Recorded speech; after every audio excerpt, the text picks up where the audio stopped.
Controversial ENT in the building, guys. We're back with another one. All right, for those of you lot with short attention spans, let me keep it real short and sweet for you. Listen up, yeah? Conor BENN has taken more than one PED, 100%. The fact that he got busted with clomiphene, yeah, proves that he took more than one PED. Clomiphene is not taken on its own, not by professional sportsmen, definitely not by boxers. It's not taken on its own. It's taken as a part of a cocktail. In other words, a part of a cycle, a package of various different performance enhancement drugs. Clomiphene's purpose is to trick the brain to make the brain think that the body doesn't have testosterone. Therefore, the brain's going to start producing testosterone on overdrive, and the brain cannot stop doing it because it's been blocked from thinking or from understanding that you do in fact have testosterone. Therefore, it keeps producing it and keeps producing it and keeps producing it. People who take clomiphene usually take clomiphene at the end, towards the latter part of their cycle, not at the start of the cycle. At the start of the cycle, they'll take other performance enhancement drugs, such as ones with synthetic testosterone, ones that can capture more oxygen into the cells, the red blood cells, etc. When the synthetic testosterone aromatizes, becomes estrogenic, and becomes a feminine hormone in the body, the synthetic testosterone has to be counterbalanced with something. A lot of over-the-counter type medication that you can pick up can sort that problem out. You cannot keep taking the synthetic testosterone as a professional athlete because the test will pick up on it. So what do? You now have to switch it up. In comes clomiphene. Clomiphene will make the body produce its own natural testosterone, but it will do it on overdrive, leaving you with enough testosterone that can make up ridiculous amounts. You will most certainly be advanced. You will most certainly be enhanced. You are most certainly cheating.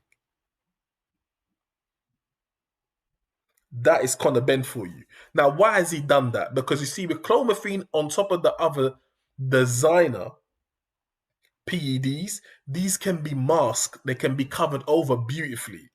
They can be covered over so well that when you are tested by organizations such as UCAD and USADA, it doesn't show up.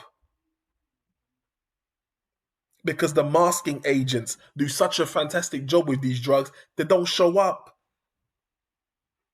Not by and large, only in rare cases whereby the minute, the minuscule residue of these drugs might flag up.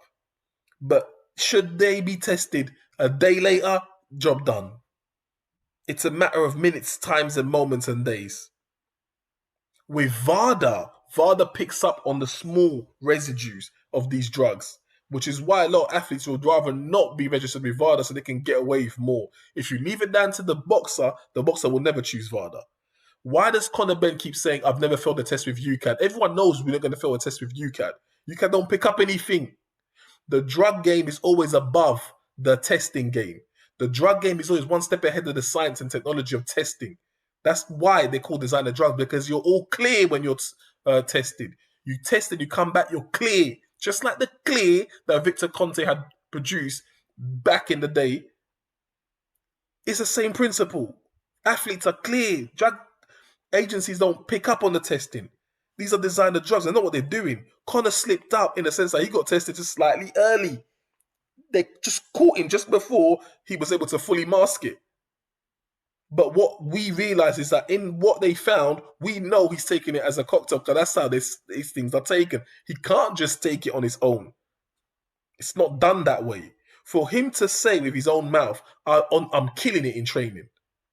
He's hitting personal bests and everything. He's sparring middleweights,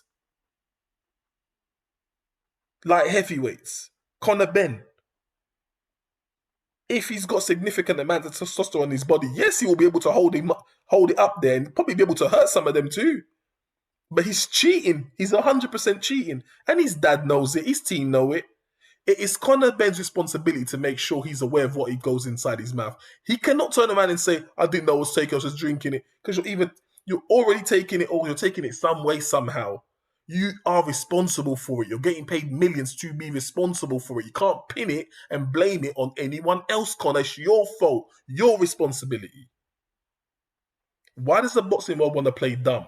Eddie Hearn, be careful the line you tread on, because you were the same person saying Jarrell Big Baby Miller can't fight Anthony Joshua because you don't believe in what he's been doing in terms of all the drugs he was taking, a whole bunch of cocktails he was taking of drugs. But Conor's been taking cocktails too, and how do we know that? Because clomiphene is taken in a cycle with other cocktails. It's not done solo as a solo cycle. It's never done like that. Trainers, boxing trainers in the gym, they all know the minute you say Clomid, they know what you're talking about. Clomid, oh, he's trying to get testosterone that one, he's trying to kill someone that one. That's the kind of comments you'll be hearing. Oh, he's jacked up on Clomid, yeah? Oh, he's not getting in the ring. You're not sparring my guy. Well, you're on Clomid, you're not sparring my guy. Why would they say that? This is the danger that senior's talking about. Oh, I mean, he didn't know, most likely, but it's making him look right. Because Junior is in danger fighting Conor. I'm telling you that right now, he is. Especially if he can't rehydrate to what he's supposed to and he's been brought down. It's not a case that it's difficult for Conor just to eat and be at a weight that you're comfortable with. Plus, you're jacked up in ridiculous amounts of testosterone that you've been masking. The guy's ready to put damage on Junior, basically. That's why he's so confident about the fight. Listen, this is what happens in the world of boxing. The truth is never a pretty thing. It's an ugly thing, which is why people don't like to talk about it, which is why my channel exists, because I will talk about it. All right? The truth is ugly. Conor is third degree cheating.